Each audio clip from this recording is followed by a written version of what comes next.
Hello, Robs. We're back with Shakespeare's Sweetheart and Crackheads Honking Horns Outside.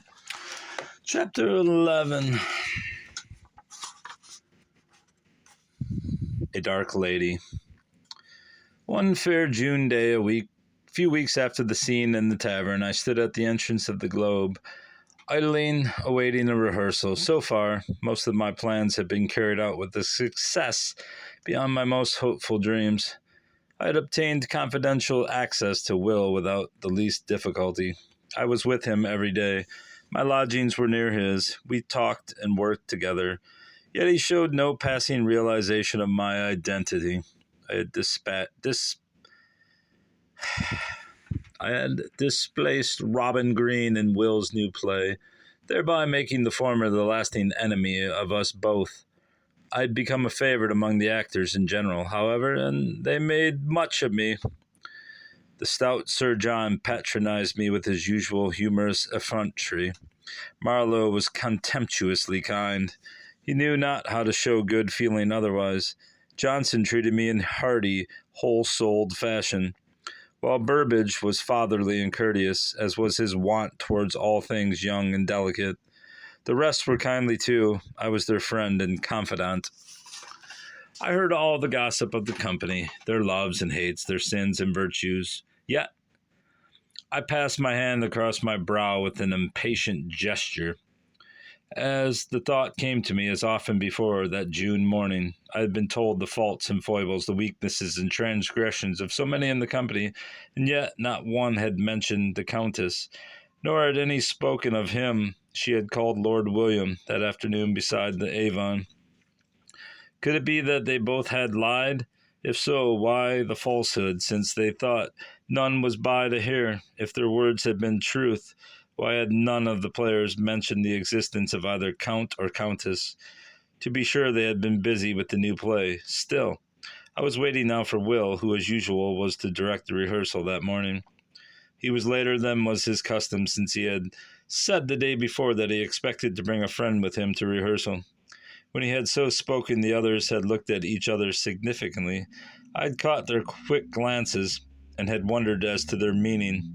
Suddenly, as I stood there impatiently awaiting Will's coming, I saw a small boat leave the opposite shore and move rapidly in the direction of the Globe. As the tiny craft drew near, I saw that there were two occupants besides the boatman. One was Will, the other. Involuntarily, I put both hands over my heart, as if to hush its wild beating. I closed my eyes dizzily for a moment, then opened them and stared again at Will's companion. I had seen before that handsome, careless face, and the stately figure in its bravery of blue and gold. The yellow cloak, glistening in the sunlight, I had beheld spread as a throne for her who had wrecked my life, the dark enchantress who had lured my love from me. Was my mission to London nearly completed? Was my problem almost solved? Fortunately, no one was near to witness my agitation, and by the time the boat had landed, I had regained my self-possession. Will and the Count sprang to the shore and came towards me in confidential conversation with each other. The Count paused to throw a coin to the boatman. It glistened yellow in the sun. "There," he cried, "there's for thy pains, good fellow. Take it as token of my joy to be once more in London with my good comrade." And again he passed his arm affectionately across Will's shoulders. "Love is strong as death." "No." "Ay," said Will, smiling at him in reply, "I can believe that thou art glad to be once again on English soil. France would scarce be to the liking of so direct a soul as thyself." "Nay, and it was away from her," the Count said passionately. He spoke lower, yet I caught the words. "Before heaven, Will, my love will consume me. And still, she proved cruel, and yet for thy sake." Will made no reply in words, but I can scarce describe the look that answered the Count. In it there was love and sorrow and comprehension. Yet for whom were the affection, the sadness, the understanding? Ah, for whom? And yet the Count went on eagerly, pleadingly, "Once more grant me this boon, I beg of thee." To me she would never vouchsafe it. "Yet to thee?" Will sighed, and as he looked away from the Count, his eyes happened to fall upon me, standing still and pale before the entrance to the Globe.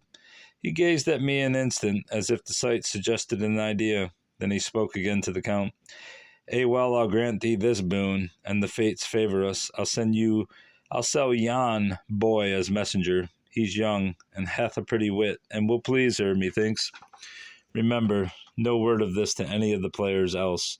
They know naught positively of my connection with her. They conjecture much, I doubt me not. And some of them visit her, but I have made it understood that I will endure no jesting about the lady. This, then, was the reason why I had heard nothing of the Countess thus far. Alack, none knew better than I how well Will could keep a secret. None had known of our love story for a month. This new one of his apparently had been secret for a year. The Count gave an eager word of assent to Will's last words, but the latter scarce bungling this. Let me compose myself, perhaps. The Count gave an eager word of assent to Will's last words, but the latter scarce heard him. He had paused suddenly and was looking dreamily across the Thames. He turned again to the Count. Will, he said, leal comrade, true friend, thou lovest her well, but not as she can be loved. Ah, Will, thou knowest not what love is. That passionate speech, that look of tender adoration, both once had been mine, and now the Count's face was full of despair. And as for me, the world grew dark about me for an instant. The pangs of death were not more sharp than my feelings then. In mine ears there rang as a refrain some old words I had heard once in church. Love is strong as death. Jealousy is cruel as the grave. Holy crap. I'm reading that book? No. Well, I just finished it. Enough, Will, the Count said at length, after a moment's silence. His voice was low and trembling, and there were tears in his eyes. I yield thee place. And yet, since she herself is thine, grant me at least this painted image of her that I crave. They were standing somewhat apart. Will put out his hand and drew the other close. Lad, he said simply, dear lad, the miniature shall be thine, and perhaps some day, he checked himself and with the Count walked over to where I stood. Cesario, he said, for such was the fanciful name I had chosen for my disguise. Cesario, I will excuse thee from rehearsal this morning. I have an errand which thou must perform. The boat in which the Count and I came hither still waits below. Cross to the Black Friars' staircase. There thou wilt find a page clad in crimson awaiting thee. Follow him, and thou wilt be taken to the abode of a fair lady. Tell her that thou dost come from Will Shakespeare, and she will give thee a packet for me. See that thou dost lose it not, but bring it hither. Go now and quickly. I like not the sound of the enterprise, I said, not moving. Sooth, I knew not whether I could endure the sight of the Countess that morning. It hath a woman in it, therefore 'tis dangerous. The Count burst into a laugh, but Will looked at me sternly. How now, Sara, he said. 'Tis not for thee to comment upon the task I set thee. Thy part is to obey. I am an English lad, I answered, lifting my head defiantly, and I am no one's slave. Nay, but thou art a servant, Will replied calmly. Carry not thyself in coxcomb wise, Cesario. Thy Juliet likes me well, 'tis true, but thou art not the only lad in London, and my errands do not pleasure me.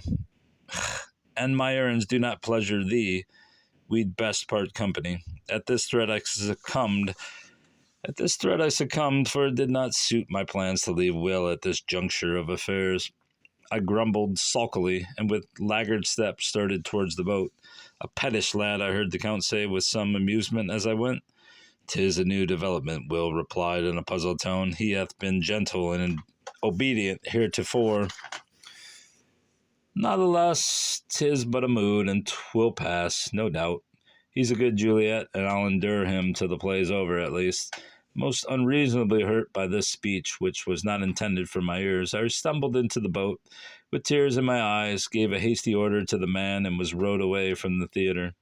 As the boat went onward, I looked back and saw the Count and Will enter the Globe together, talking busily. As the door closed upon them, despair seemed to descend upon me. It was true, then. The dark Countess had bewitched them both. Ah, Will, thou knowest not what love is, he had cried. And yet Knew he himself, passion he had felt, indeed, but love lasting and true? Ah, Will, I cried aloud, not realizing that I did so. Thou knowest not what love is. And at that I checked myself, as I saw the boatman looking at me in wondering fashion. A pox on thy staring face, I cried, in sudden passion, and a murrain on thy snail of a boat. Bring me the Blackfriars within a moment more. I'll prevent the actors of the globe from hiring thee again. The Blackfriars, fellow, and speedily. Tough words from a little lady. All right, that's all. Goodbye. Goodbye.